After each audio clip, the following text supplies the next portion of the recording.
Hola a todos, soy Gonzalo Prieto y esto es el podcast de Geografía Infinita.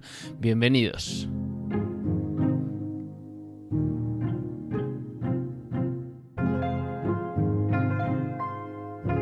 Ya es primavera y el año avanza. Estas semanas hemos estado centrados en Geografía Infinita, en lavarle la cara a nuestra web, y estamos estrenando diseño más limpio y más fácil de usar para todos.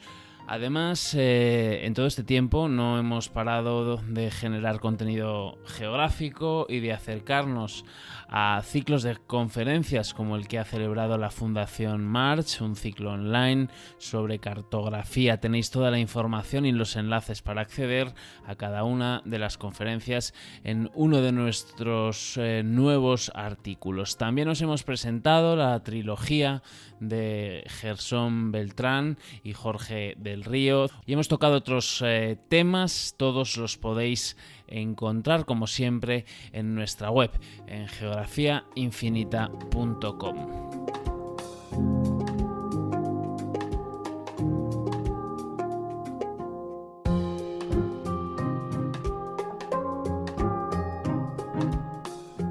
Y vamos ya con el tema de hoy. En el podcast de Geografía Infinita vamos a charlar con Vicente Aupí, periodista, escritor y fotógrafo. Ha dedicado toda su vida a la difusión de la ciencia desde esa triple faceta. Es autor de numerosos libros de referencia en el campo de la divulgación, entre ellos el Atlas del Firmamento, Fotografiar el Cielo, Guía del Clima de España o El Triángulo de Hielo. Y es por este motivo por el que nos acercamos a él.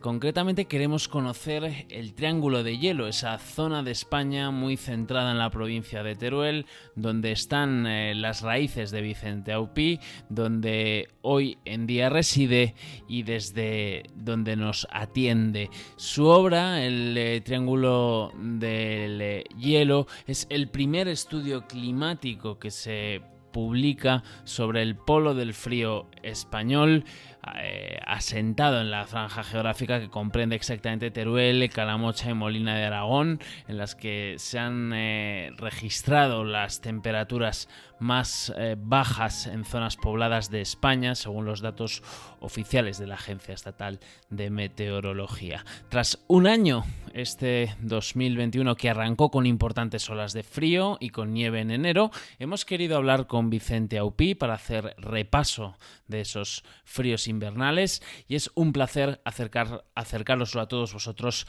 hasta estos micrófonos. Hola Vicente, bienvenido. ¿Qué tal? Muy bien, encantado de estar aquí. Bueno, lo primero de todo, ¿ha sido este invierno excepcional, distinto o no tanto?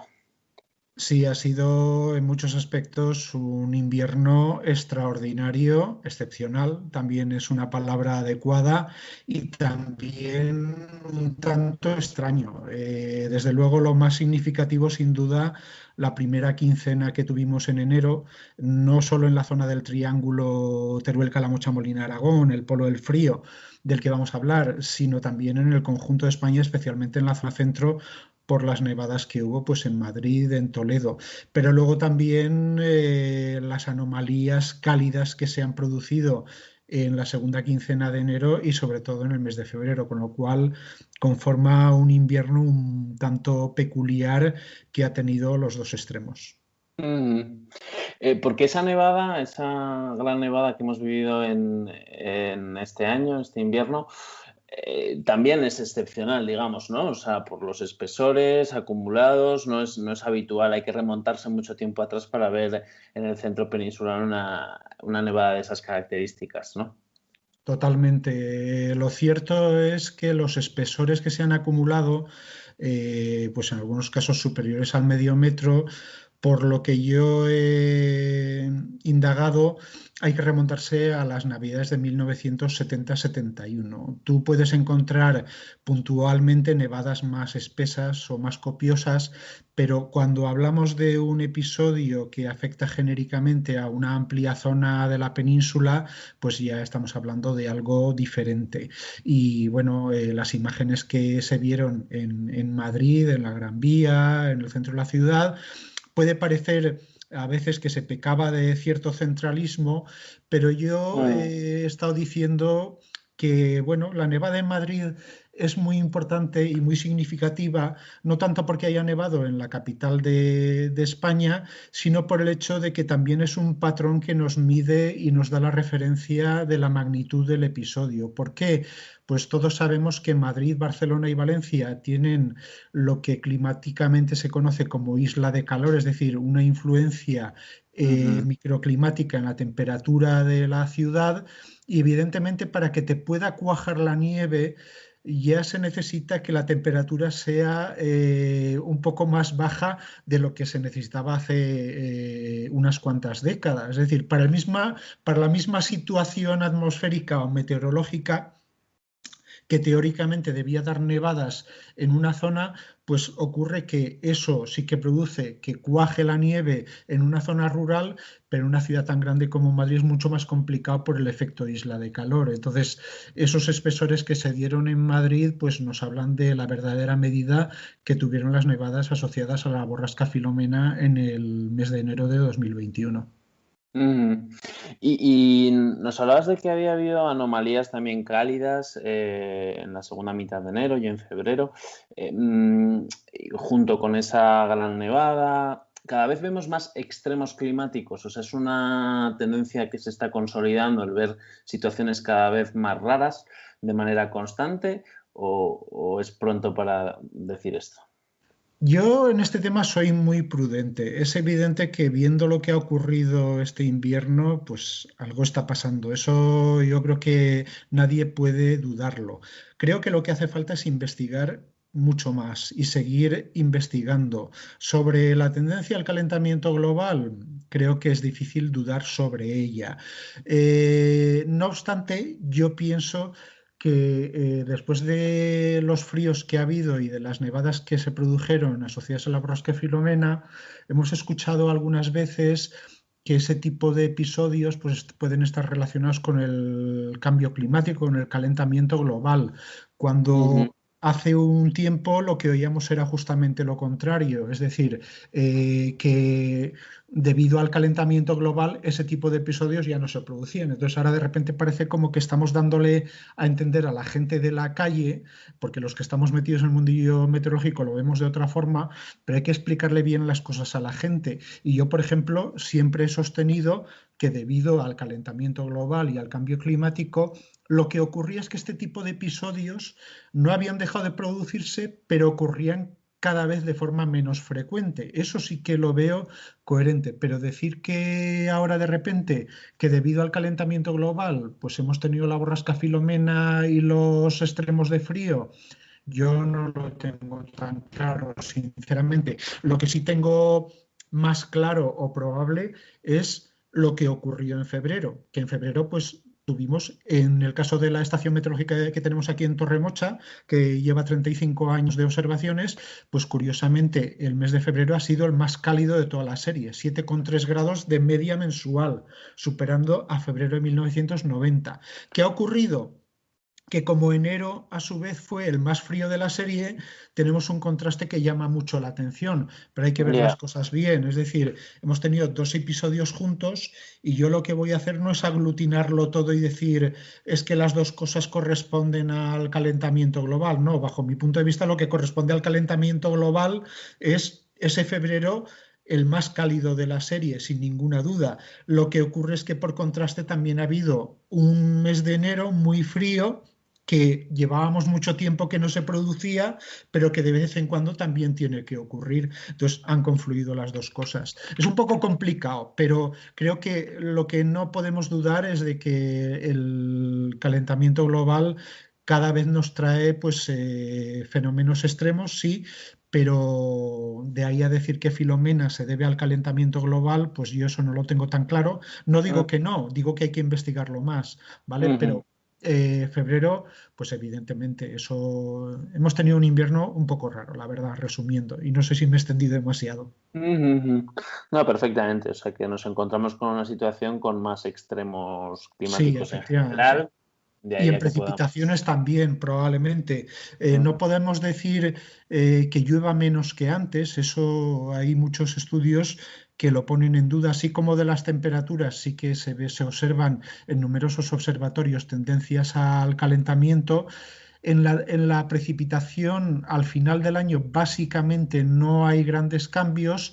Sí que Ujú. los hay en cuanto a la distribución anual de las precipitaciones y también en cuanto a la aparición de fenómenos más extremos, de lluvias más torrenciales. Ujú. Y yendo al frío, que es el mundo en el que Vicente Sí. Aupí más conoce, porque bueno, vive en el corazón del frío, podríamos decir, por lo menos peninsular. Eh, las olas de frío, ¿cómo son de habituales en España? ¿Cuánta ocurrencia de olas de frío es habitual que tengamos a lo largo de un año? Y este año no sé si se ha ido en correspondencia con eso o no. Pues esa es la clave del tema, lo que yo vengo sosteniendo, que con el calentamiento global y con las tendencias que tenemos desde hace décadas, las olas de frío no han dejado de producirse, pero es evidente que comparativamente con lo que se vivía a mediados del siglo XX, son menos frecuentes y habitualmente menos intensas. ¿Qué ocurre? Pues que de vez en cuando pues, aparece una como la que hemos tenido en enero de 2021, que es comparable a las históricas. Pero Ujú. esto no sucedía desde diciembre de 2001, no teníamos algo parecido.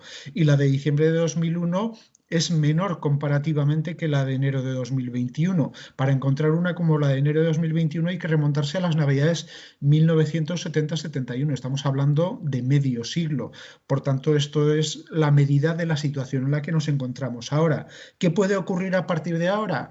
No lo sabemos exactamente, pero si todo discurre con la tendencia que llevábamos en las últimas décadas, pues tendremos otro periodo largo en el que una ola de fría como la que tuvimos en enero pues tardará bastante tiempo, pero podría ocurrir también en cualquier caso en un tiempo razonable, eso no podemos saberlo, pero lo que ha sido evidente y lo que se ha observado es que las olas de frío, a diferencia de las de calor, sí que se daban últimamente con menor frecuencia y con menor intensidad que lo que ocurría a mediados del siglo XX, en el que, por ejemplo, en las décadas de los 40 y 50 te podías encontrar olas de frío en toda España comparables a las de enero de 2021, pues con una frecuencia de 3, 4 en una década. Eso no ha ocurrido en el siglo XXI. Ujú, ujú. Comentábamos antes, Vicente, que tú resides bueno, en Calamocha, ¿no? En En Teruel, Torremocha, o sea, en Torremocha, perdón. tranquilo. eh, en Torremocha, en Teruel. Y allí tienes una estación meteorológica, si no estoy equivocado, desde hace más Sí, de 30 años, ¿no? sí. Y has medido, ¿no? Este invierno unas temperaturas, digamos, mínimas que se acercan mucho a las mínimas históricas registradas Correcto. en esta zona, ¿no? Que se trata exactamente de qué temperatura y cuándo fue el momento en el que se midió esa temperatura mínima. Sí, el día 12 de enero tuvimos, como bien sabes, la primera semana, los primeros 10 días de enero fueron de tiempo nuboso, muy frío y sobre todo entre el 9 y el 11 es cuando la borrasca Filomena, al interaccionar con una masa de aire polar que ya estaba sobre España, dejó abundantes nevadas y tuvimos un episodio muy húmedo y con espesores muy importantes. ¿Qué ocurrió a partir del día 11?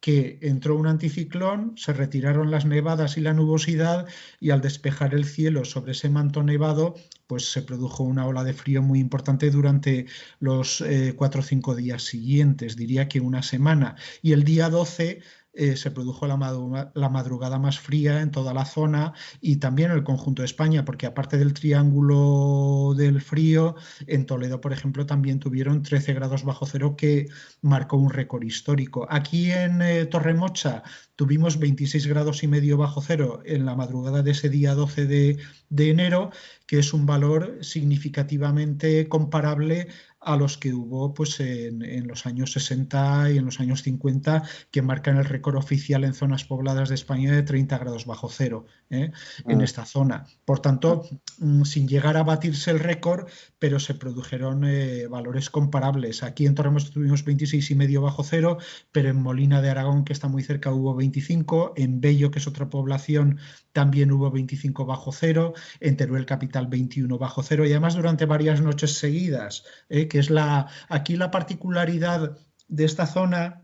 Es que de vez en cuando se dan las condiciones para que se alcancen esas temperaturas durante varias noches seguidas, como en esta ocasión. Eso es lo que sucedió en varios episodios durante las grandes olas de frío del siglo XX. También se alcanzan 20 bajo cero en otras zonas de España, pero la frecuencia es menor y aquí hay una especial predisposición a que eso ocurra con mayor frecuencia.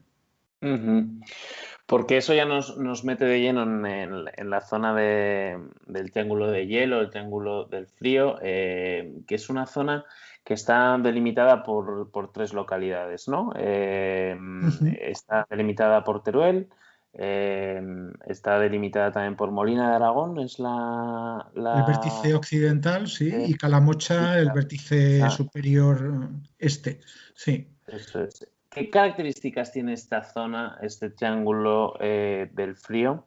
Características geográficas, entiendo también que la hacen especial, ¿no? Y hacen que se registren estas temperaturas tan bajas.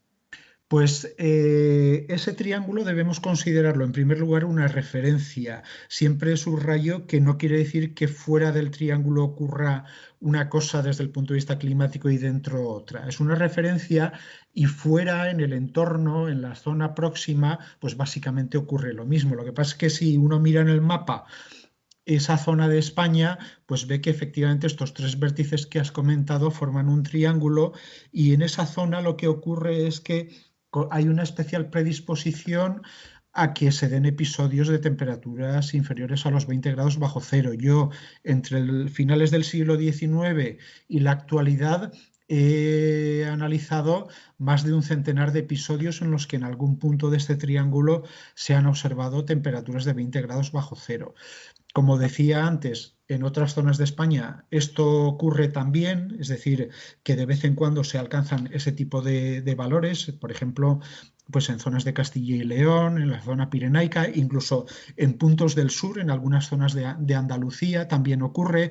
Aquí lo que sucede es que hay una mayor predisposición por el perfil orográfico y sobre todo porque en las condiciones que se dieron, por ejemplo, este mes de enero, después de un episodio de grandes nevadas, ocurre que después hay 3 factores que confluyen, que son que se despeja el cielo, el viento se queda en calma y el suelo está completamente nevado. Estos 3 ingredientes hacen una especie de confluencia para que se genere un efecto de congelador en la zona y durante varios días, pues no solo por la noche, sino que por el día tampoco se sube de los 0 grados, porque la propia nieve hace que el manto de aire que hay encima pues sea muy denso, muy pesado y al final se hace como un pantano de aire frío que descansa sobre la zona y hasta que no cambia la circulación atmosférica y no retira esa masa de aire tan fría, pues se queda como en una nevera.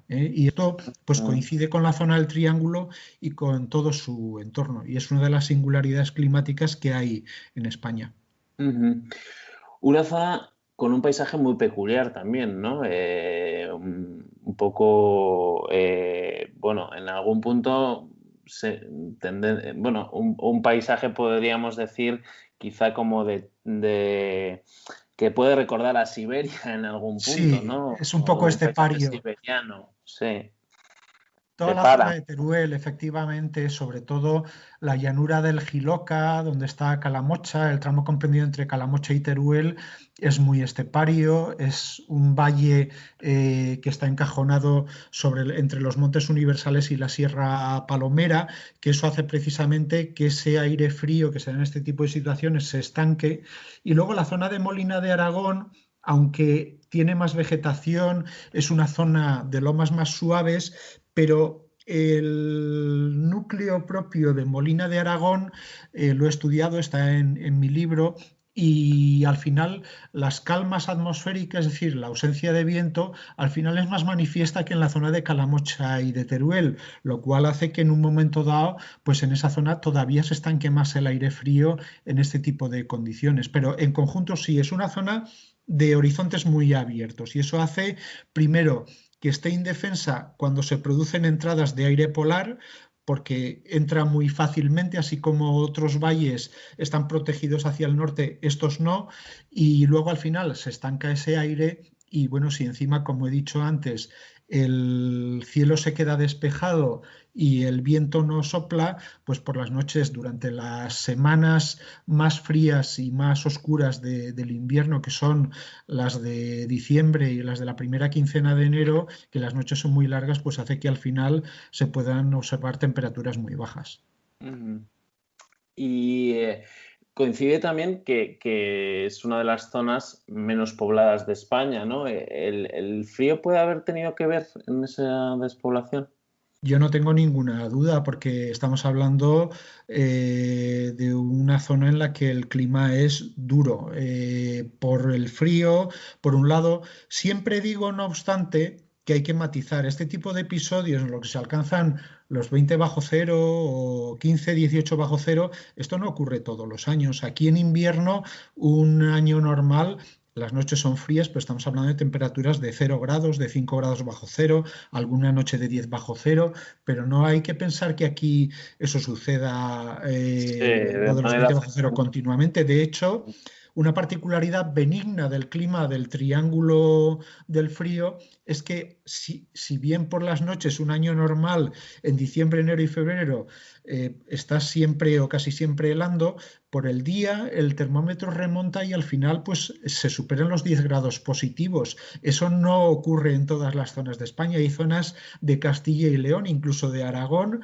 donde durante el día hace más frío que en el Triángulo de Hielo. Eso hay que decirlo. Ajá. Pero respondiendo a la pregunta, sí, es una zona en la que el clima en conjunto es duro, pero yo siempre digo que puede haber influido, no lo dudo, porque muchos de los pobladores se fueron a vivir a zonas del Mediterráneo y evidentemente en Valencia, en Barcelona, el clima en invierno es más dulce, pero yo muchas veces recuerdo que en Chicago hace más frío que en Teruel o que en la zona de Molina de Aragón y que en Chicago no hay un problema de despoblación. Luego, por tanto, aunque eso pueda haber influido, no puede ser en ningún caso el factor desencadenante, porque hay otros, como fue pues, la penuria que se vivió a mediados del siglo XX, que obligó a emigrar en conjunto a las ciudades. Y eso ocurrió no solamente en zonas frías como Teruel, sino también en otras zonas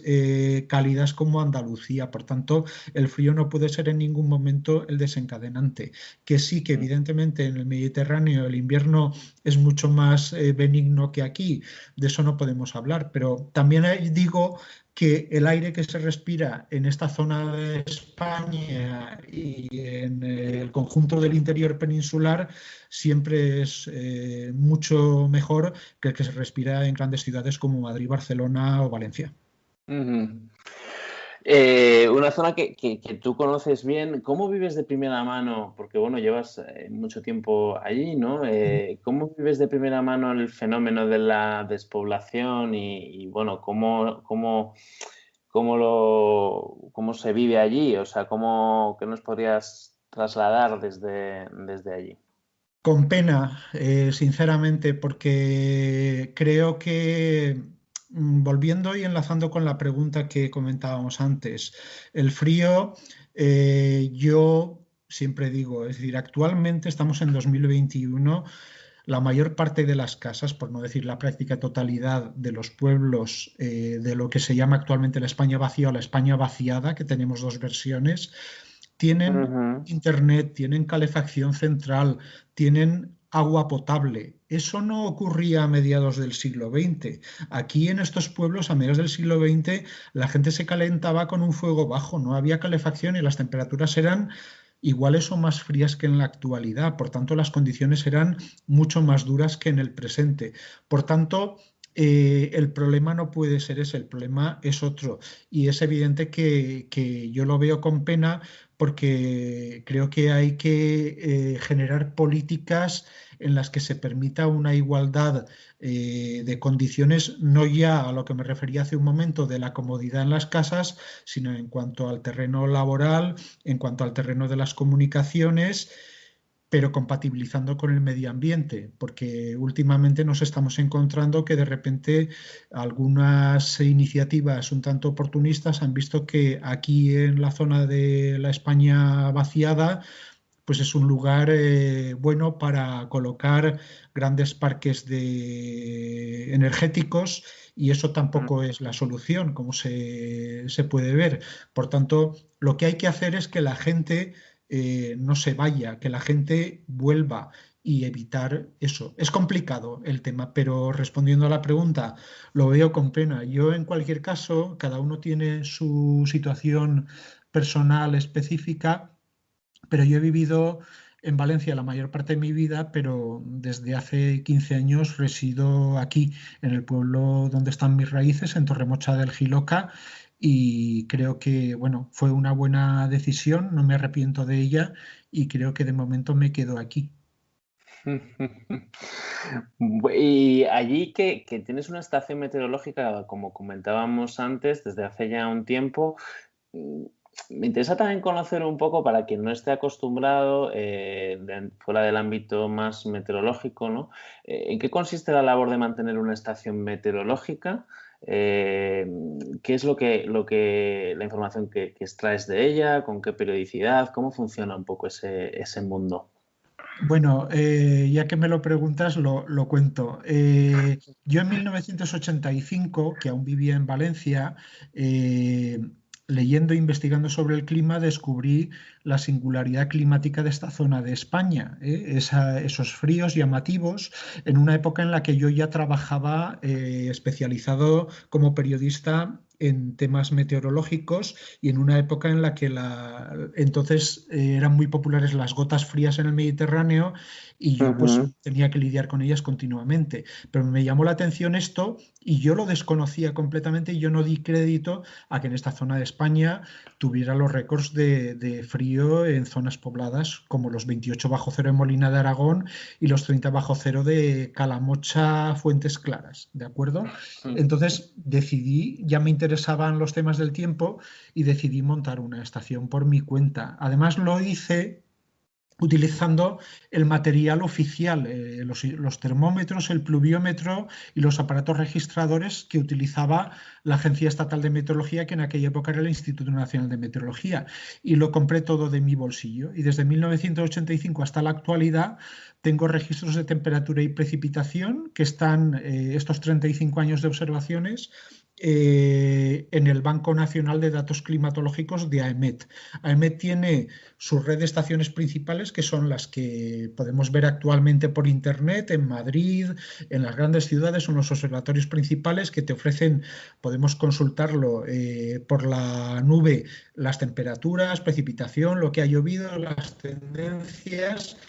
Y luego hay Ujú. una red secundaria, que es la red termopluviométrica, en la que observatorios más pequeños como el mío aportan sus datos de temperatura y de precipitación, que son también datos oficiales y que son un tesoro científico porque contribuyen de forma totalmente imprescindible a que conozcamos la evolución del clima de España. Entonces, en el caso de Torremocha del Jiloca, provincia de Teruel, hay una serie de 35 años que son los datos de esta estación, y desde 1985 a 2021, pues el que esté interesado puede pedir los datos al Banco Nacional de Datos Climatológicos de AEMET y ahí están registrados.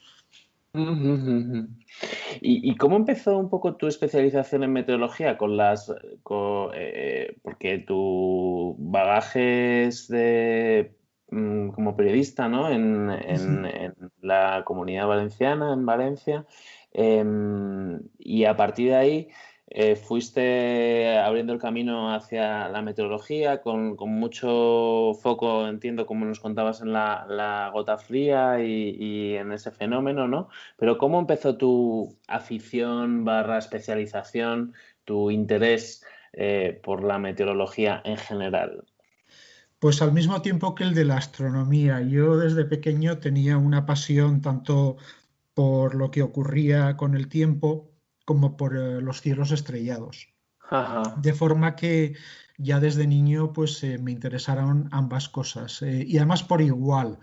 Y lo que ocurrió es que cuando yo empecé a trabajar primero en radio y luego en prensa escrita, pues no sé si cometí el error o el acierto de, además de los asuntos, digamos, rutinarios, pues, por ejemplo, la información local que me encargaban en los medios que tenía que cubrir, como me gustaba la divulgación científica y tenía pasión por estos dos temas, pues empecé a escribir de ambos y al final me especialicé, evidentemente. Luego, además, después de empezar ya como divulgador científico mis primeros pinitos, pues monté la estación meteorológica, compré mi primer telescopio, que siempre lo tuve aquí en Torremocha, nunca lo tuve en Valencia, porque los cielos de Teruel son extraordinarios, de lo mejor que hay en Europa, y yo, aunque vivía en Valencia, pues venía a observar el tiempo y a observar el cielo, y hacía las dos cosas.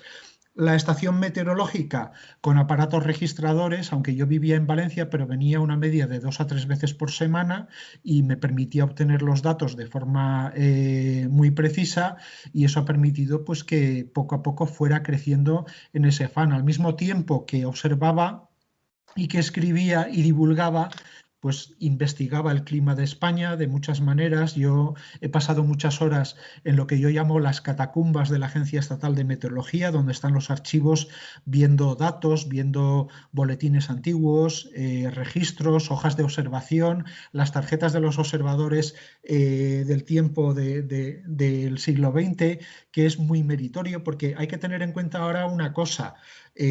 Ahora en este momento hay una pléyade y hay una nube de aficionados a la meteorología que tienen sus estaciones en Internet y que podemos ver los datos por Internet. Eso está sensacional porque pueden compartir sus datos y es magnífico porque aumenta el conocimiento de la población en general y es una ciencia ciudadana que me encanta, pero hay que valorar también lo que ocurría a mediados del siglo XX cuando todo eso no existía y los observadores de la época tenían que ir, bueno, o sea, los termómetros eran manuales y había que hacerlo todo manualmente, hiciera el tiempo que hiciera.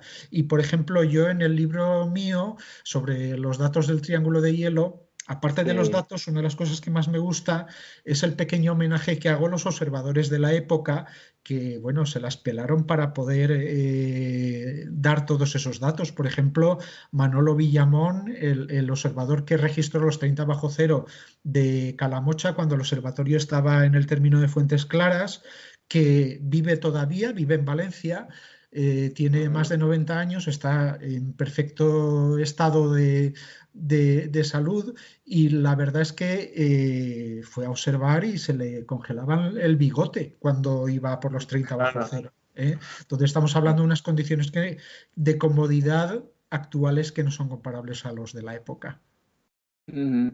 Porque es verdad que ahora hay un incremento del interés por la meteorología, también favorecido pues quizá por las nuevas tecnologías, ¿no? Entiendo, y por la facilidad de comunicación de todos esos datos meteorológicos que se puedan extraer, pero un interés por parte de la población general cada vez mayor, ¿no? Yo creo por la meteorología. ¿Cómo estás viviendo ese auge de la divulgación meteorológica, digamos, o de la meteorología en general en la actualidad? ¿Cómo lo ves?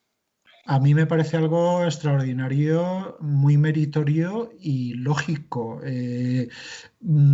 José Antonio Maldonado, que es amigo mío, que tuvo la gentileza de escribir el prólogo de mi libro y que, como sabes, fue uno de los grandes presentadores del tiempo en la televisión española, pues habla de que antiguamente el tiempo solo le interesaba a la gente del campo y a la gente del mar.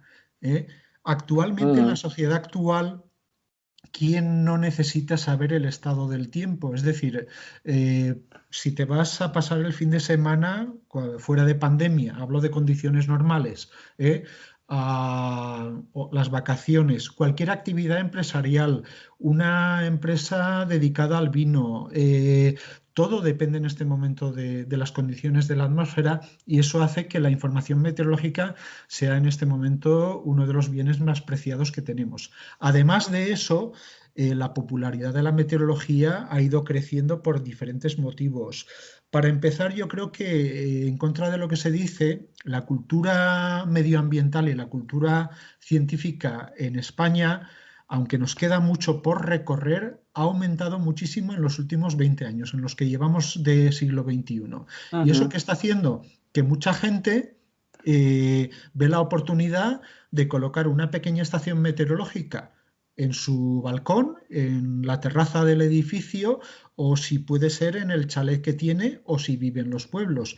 Y en este momento, pues en redes como Meteoclimática hay miles de estaciones meteorológicas de gente que podemos etiquetar bajo el paraguas del concepto de aficionado, pero que está aportando a la comunidad una serie de datos de un valor incalculable y además lo hace sin cobrar nada a cambio. Es decir, porque mantener esas estaciones es mucho más fácil que lo que ocurría en el siglo XX, pero tiene que comprarla y valen cierto dinero y luego además para subir los datos a Internet tienes que preocuparte de tener un ordenador funcionando y que no se interrumpan las conexiones. Quiero decir que hay que hacerlo compatible con el trabajo diario y con tus quehaceres diarios. Por tanto, me parece muy meritorio porque además lo hacen por un lado porque les interesa a ellos, pero si solo les interesara a ellos no necesitarían compartirlo y al mismo tiempo lo están haciendo y lo están compartiendo. Aquí en Teruel, por ejemplo, tengo varios colegas como Manolo Sabater en la zona de Gúdar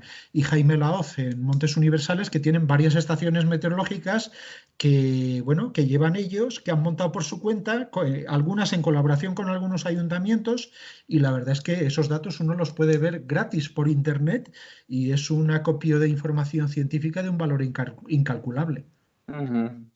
Sí, es como una Wikipedia meteorológica, ¿no? Al final Totalmente. es la gente poniendo al servicio su tiempo y Así sus es. recursos también. ¿Y cuánta relación? Porque esto no deja de ser al final una web de geografía en la que de vez en cuando metemos la patita en la meteorología, pero bueno, de lo que hablamos es de geografía y mapas. ¿Cuánta relación tiene en el clima y en el tiempo la geografía?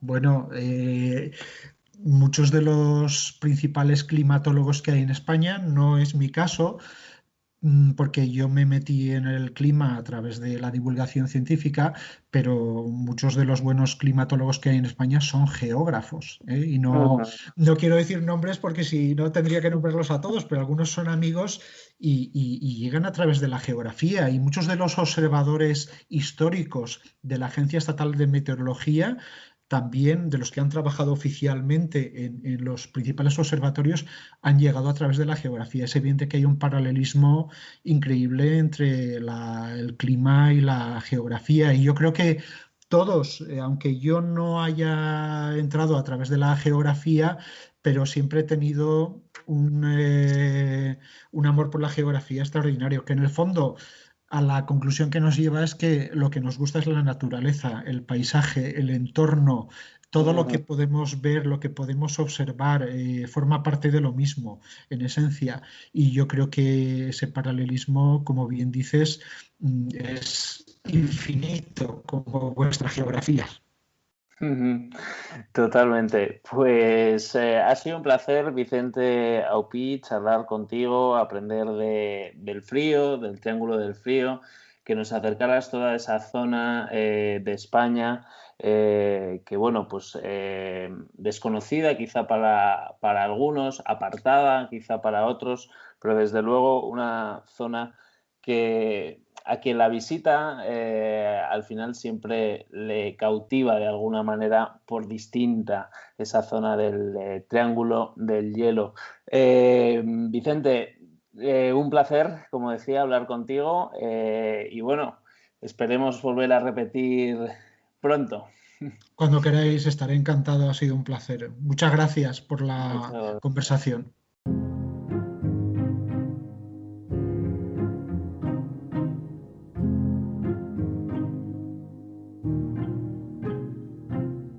Hasta aquí nuestro segundo podcast de hoy. Pronto más. Seguimos en geografiainfinita.com. Suscríbete a nuestra newsletter para recibir todos los contenidos geográficos y estar al día de las novedades del blog. Puedes hacerlo directamente desde la página de geografiainfinita.com en el apartado newsletter.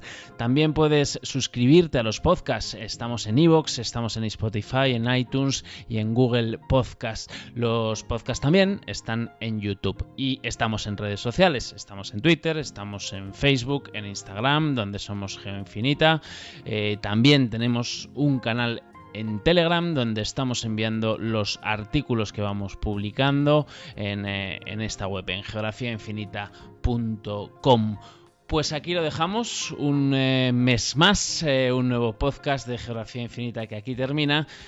Nos escuchamos, mejor dicho, en el próximo. Recibid un afectuoso saludo de Gonzalo Prieto.